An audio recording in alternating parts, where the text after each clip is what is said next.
That's not him. Black shirt. That's him. Hey, Jake, get over here. Come out here. Come out here now. I'm coming now. Come out. Let me see your hands. Come out. Come out. Come out to us. Stand up. Come out to us now. Come on. Come on. Come on. Get on the ground. Get on the ground. Get on the ground. Get on the ground, Jake.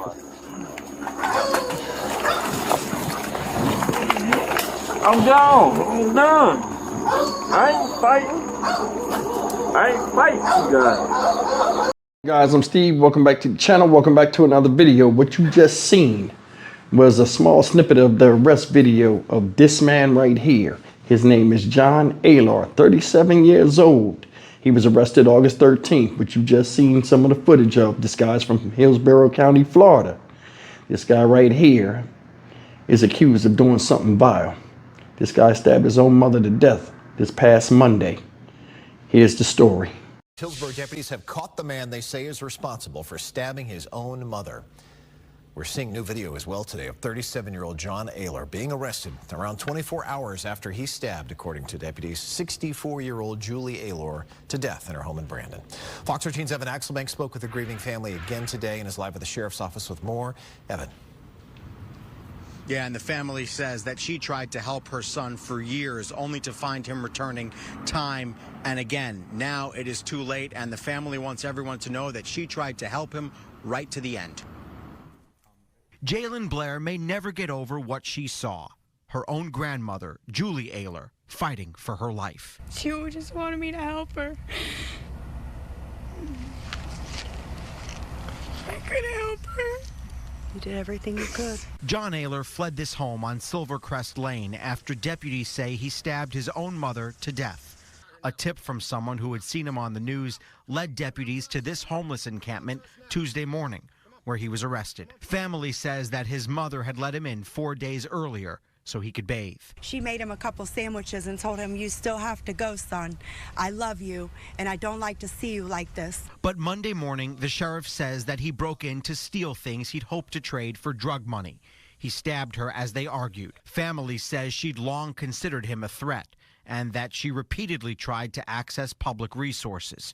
He'd been Baker-acted before and had been arrested 36 times as his dependence on drugs grew. I never thought in a million years that my own brother would take my mom's life. My brother took my mom from me for the rest of my life. Sheriff Chad Chronister said Tuesday that there have been 14 family-related homicides this year, compared to 16 all of last year. Julie had been caring for her son's daughter, who lost her grandmother and father all at once. The only constant in her life, being her grandmother, is now gone. What happens to her? The ripples of this violence will go on forever. Even in the neighborhood, she was known for always being on walks with her grandchildren and for helping whoever needed it. I just miss her. She just helped a lot of people. She was always here for me and everybody that was around her. She never let nobody go without, never even let her son go without. And the sheriff is pleading with anybody who is facing the threat of domestic violence to get in touch with any of the public resources here in Tampa Bay, including the Spring of Tampa Bay. The suspect is due in court tomorrow afternoon for his first appearance. Mark. Yeah, all right, Evan Axelbank with us. On a tough one, Evan. Thanks much. All right, guys, that's the story of this idiot, John Aylor. And it's a couple of things that wasn't included in this news thing that shows you how horrific this crime was. It reads as follows. It says on Monday morning, I want you guys to listen closely. John Aylor crawled through a doggy door, armed himself with a knife, and went into his mother's bedroom, where investigators believe the mother and son began to argue over what he could steal. Aylor then stabbed his mother once in the chest, according to Chronister. I guess that's the person reporting on this case. Aylor's daughter, his own kid, and a teenager who were home at the time were awakened by Julie Aylor's screams. They told deputies they heard Julie Aylor pleading with her son to help her. Chronister said, Julie Aylor then crawled to the teenager's bedroom and asked the teen to call 911.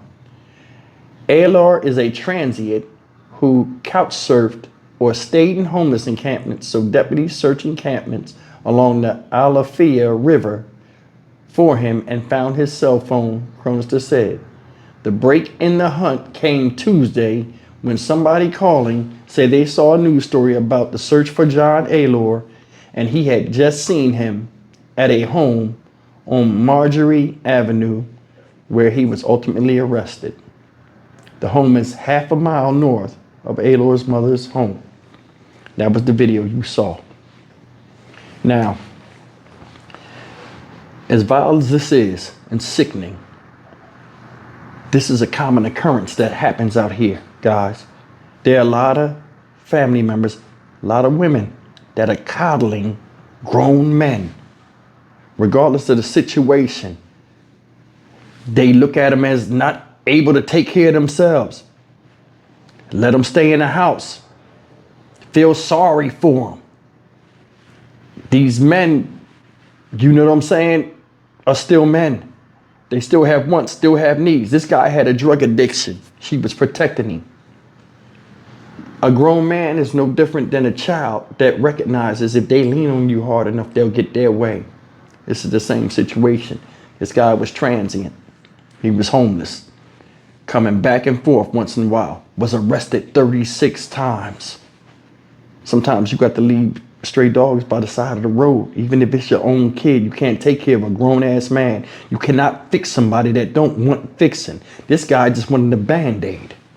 He didn't want to fix himself 36 times in jail. Hell, I got locked up one time. It was one and done for me. This guy has an addiction. He's 37 years old.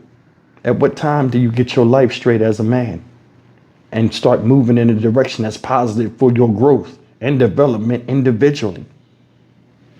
It's nobody's fault that this guy is in his position, because every day we have chances and choices, and he chose what he chose, and he took the chances he chanced, which led him where he's at right now. This is sad. His daughter was in the house when he stabbed the grandma. She raising your daughter because you ain't doing what the hell you supposed to do. That ain't depressing in itself. I don't know what is. The only person you had in your corner unconditionally was her. And you couldn't even get your life straight. If anything, you came back and bit the hand that fed you over and over and over again. This is sad, man. This is a sad story. I mean, just the whole background of it and seeing it come together is messed up. And a lot of people are in this position. But some people you can't talk to. If you in a position like this and you see this story, man, take notes, man, because I'm telling you, you can't help somebody that won't help yourself. And there are people that will use you until they use you up. And that's your proof right there. I'm Stock Market Steve for the Dynamic Reason channel. As always, like, comment, share, and subscribe. May Julie Alar rest in peace. It's a horrific way to go from somebody you love unconditionally but didn't love you. I'll see you in the next video. Take care.